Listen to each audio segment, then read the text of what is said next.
There are times in your life when you're not going to be happy. And then what are you going to do? Your goal is demolished. And there are going to be plenty of times in your life when you're not happy.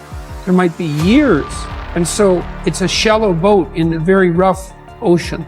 Without a plan, you're going to stay right where you are. It's time for you to make a move. Write the rules. Be your own director. Take the power. So what's your plan? How are you willing to change?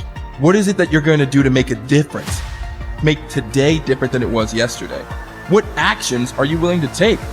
The least we can do is consider what we've done and individually, collectively do the best we can to try and turn this thing around. I blame no one. I look in the mirror. On the other side of it, what an opportunity we have, because tomorrow's the first day of the rest of our lives. So what an opportunity we have. For far too long, you've allowed the volume of your past misfortunes, your past setbacks, and your past failures to play way too loudly in your speaker of life. I need you to turn down your past failures and make room to turn up your future success. You have got to change the way you think.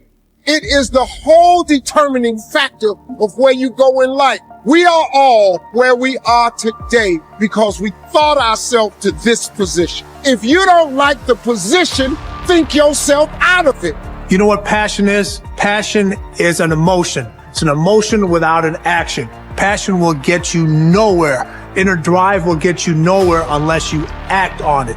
You have to act on your passion. You have to act on your inner drive. Don't let those feelings stay inside of you. You got to know what to do with them. You got to know how to make them work in order to get what you want. Don't keep it inside.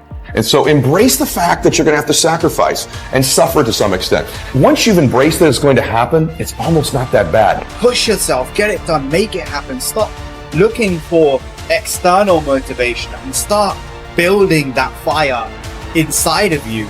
Start adding more logs, more petrol to those flames every single day. And when that thing tells you to quit, you look at it in his eye and say, I ain't going nowhere. I will break you before you break me. You will not defeat me. You will not destroy me. You owe it to yourself to feel the pride of knowing you made your life. You didn't get lucky. You worked for it. You sacrificed. When it was hard, you pushed harder. We're trying so hard in our lives to fit in. We try to fit into certain groups, certain frats, certain sororities, among certain friends. Yet the people we idolize are the ones that stand out. But when you're prepared, there is no fear. There is no fear of failure, okay? Because even if you've walked out of something and you feel like you failed at it, your preparation is so strong that you're gonna take that failure and turn it into the outcome you desire. And most people stop at failure, okay? We've all failed at things. I'm gonna continue to fail at stuff, right? It's the most powerful tool you can use, but it all depends on how you use it. We talk about it in Relentless, okay? A scalpel, okay? In the hands of an individual, it can do unbelievable damage. In the hands of a professional, of a doctor, it saves lives. So it's the same thing with failure. It's how you use it. It's that drive inside of you, okay? It's what we talk about, the dark side. The dark side is filled with failure, but it's the fuel that burns you like something that's never burned inside you before. Fully mature people accept that their actions have consequences. A fully functioning adult knows that he or she can choose an action, but once the action is taken, both predictable and unpredictable consequences will follow. The true adult accepts that for every cause there will be an effect. For every action, there will be a reaction. You can choose the action before you act, but you cannot choose or control the consequence or reaction afterward. Intelligent adults are very careful about the thoughts they think and the actions that they take. They do not fool themselves or engage in self-delusion. They don't pretend that things might happen differently, nor do they trust to luck. Inactions also have consequences. What are called crimes of omission are often more serious to your long-term prospects than the mistakes you make.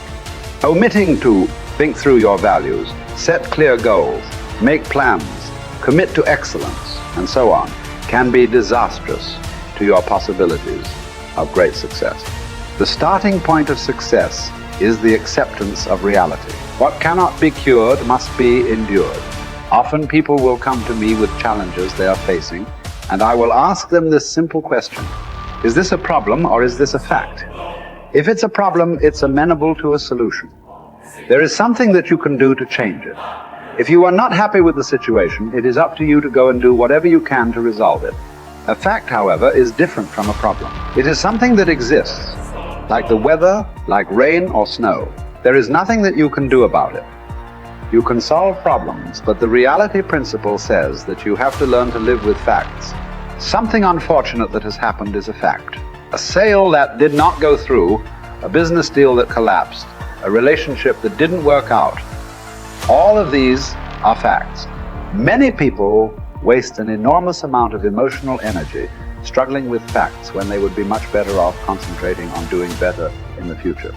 Your goal is to be happy, confident, and optimistic. The way that you achieve this is by making these positive responses so automatic that you remain predominantly happy, confident, and optimistic no matter what happens. You can achieve this result by taking specific, proven, practical steps that have been used by millions of people and which work with virtually unfailing certainty. The starting point is accepting complete responsibility for every aspect of your life.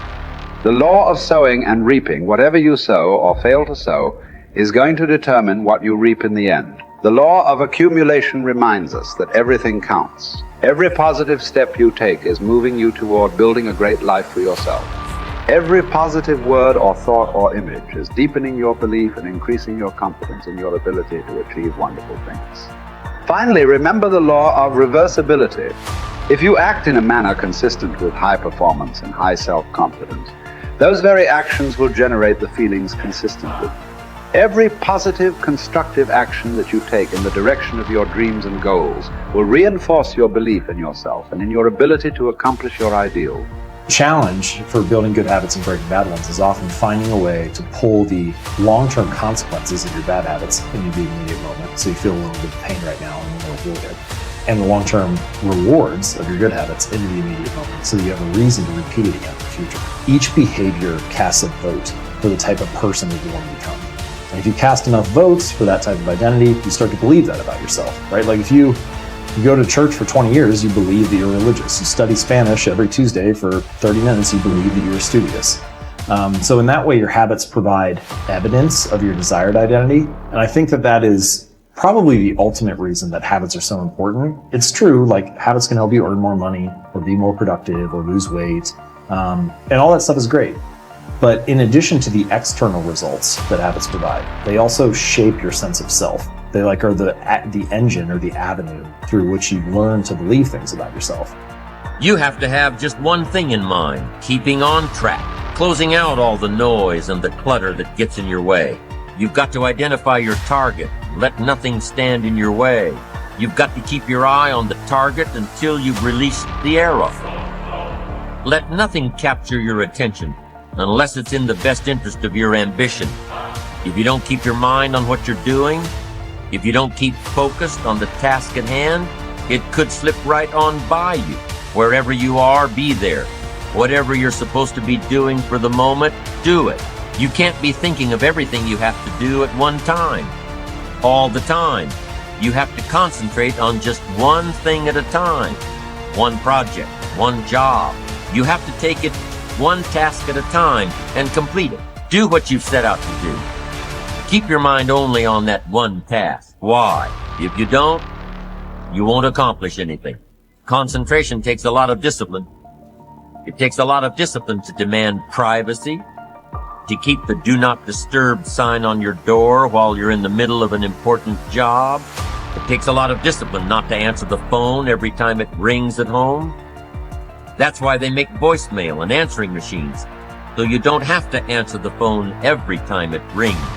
Your family will appreciate an uninterrupted dinner hour. Your night work will get done a whole lot faster. Concentrate on the work at hand and demand of yourself the discipline to stay focused.